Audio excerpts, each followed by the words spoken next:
Good morning students, welcome in online class 8th class. आज हम civics का chapter 4 कानूनों की समझ पढ़ेंगे। इसके पहले वाले चैप्टर में हमने पढ़ा था कि संसद की आवश्यकता हमें क्यों पड़ी, कि संसद का निर्माण क्यों आवश्यक समझा गया कि संसद का निर्माण किया जाए। आज हम पढ़ेंगे कि कानूनों की समझ, कि हमारे संविधान में हमें कुछ कानून दिए गए जिनका हम अपने रक्षा के लिए जिनका इस्तेमाल हम करते हैं, और संसद का क्या अभिप्राय है कि उन्होंने कानून बनाना उचित समझा, कि हमारे संविधान में ये क्या प्रावधान रखे गए जिनका हमारे कानूनों के लिए निष्पक्ष रूप से एक कार्य दिया गया है कि यहाँ पर उसका कार्य ये होगा कि जनता को निष्पक्ष रूप से स्वतंत्रता दी जाए, समानता दी जाए, ताकि वो अपने विपरीत हो रहे या फिर उनके खिलाफ हो रहे अत्याचारों के खिलाफ आवाज उठा सके। ठीक है, अब एक क्या कानून सब पर लागू होते हैं, कि जो कानून बनाए गए हैं क्या ये कानून सभी व्यक्तियों पर समान रूप से लागू किया जा सकता है, कि सीधे सीधे कानून के उल्लंघन का मामला है, कि जैसा कि हमने इसके पहले पढ़ा हुआ है कि राष्ट्रवादियों के बीच इस बात पर पूरी सहमति थी कि स्वतंत्र भारत में सत्ता के मनमाने इस्तेमाल से कोई गुंजाइश नहीं होनी चाहिए। इसीलिए उन्होंने संविधान में कई ऐसे प्रावधान जोड़े जो कानून पर आधारित शासनों की स्थापना के लिए जरूरी थे।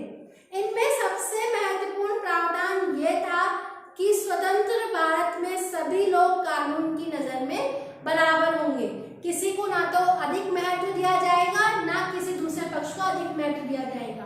कानून के लिए जो जितने भी पक्ष हैं उन सभी पक्षों को समान अधिकार दिया जाएगा। हमारा धर्म कानून जाति लिंग के आधार पर लोगों के बीच में कोई भेदभाव नहीं करता। कानून के शासन का मतलब है कि सभी कानून देश के सभी नागरिकों के लिए समान रूप से लागू किया जाए। कानून से ऊपर व्यक्ति नहीं है, चाहे वो सरकारी अधिकारी हो या फिर निजी अधिकारी हो, या फिर कोई धनवान व्यक्ति हो या फिर कोई निर्धन व्यक्ति हो। सजा तक पहुंचने की भी एक तय प्रक्रिया है जिसमें व्यक्ति को अपराध साबित किया जाता है। लेकिन क्या ये हमेशा ऐसा ही था या फिर इसमें बहुत बदलाव आ गए हैं? प्राचीन भारत में असंख्य स्थानीय कानून थे। अक्सर ऐसे मामलों में कई तरह के स्थानीय कानून लागू होते थे।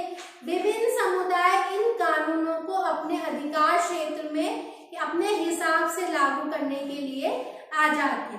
कुछ मामलों में जाति के आधार पर ही एक अपराध के लिए अलग अलग व्यक्तियों को अलग अलग सजाएं दी जाती थी, जैसे कि निचले माने जाने वाली जाति के अपराधों को ज्यादा सजा दी जाती थी।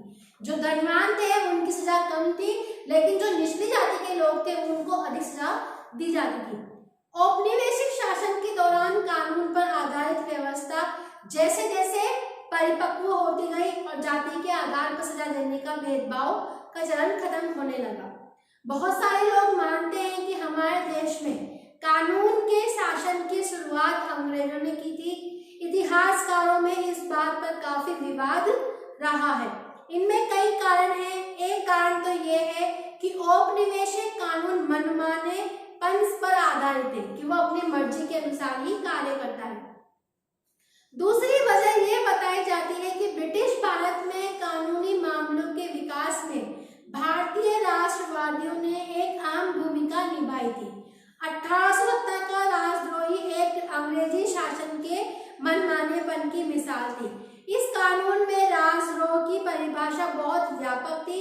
इसके मुताबिक अगर कोई भी व्यक्ति ब्रिटिश सरकार का विरोध या आलोचना करता है तो उसे मुकदमा चलाए बिना ही गिरफ्तार कर लिया जाता था। भारतीय राष्ट्रवादी अंग्रेजों के द्वारा सत्ता के इस मनमानेपन का इस्तेमाल का विरोध उनकी आलोचना भी करते हैं। इन बातों को मनमाने के लिए बहुत संघर्ष किए गए और समानता का संघर्ष इसमें सबसे महत्वपूर्ण है। उनके लिए कानून का मतलब एक ऐसे नियम नहीं थे जिनका पालन करना उनकी मजबूरी हो, बल्कि वो ऐसे कानूनों को एक अलग व्यवस्था के रूप में देखना चाहते थे जो न्याय के विचार और उसके ऊपर आधारित हो। 19वीं सदी के आखिर भारतीयों की मांग ने औपनिवेशिक अदालतों में उन्हें सम्मान की नजर से देखा गया और ऐसे भारतीय कानून विशेषज्ञ अपने देशों के लोगों के हिफाजत के लिए कानून का इस्तेमाल करने लगे। भारतीय न्यायाधीश भी फैसले लेने में पहले से ज्यादा भूमिका निभाने लगे थे। इस प्रकार औपनिवेशिक शासन के दौरान कानून के शासन में विकास क्रम में यहाँ के लोग भी कई तरह से अपने योगदान दे रहे थे।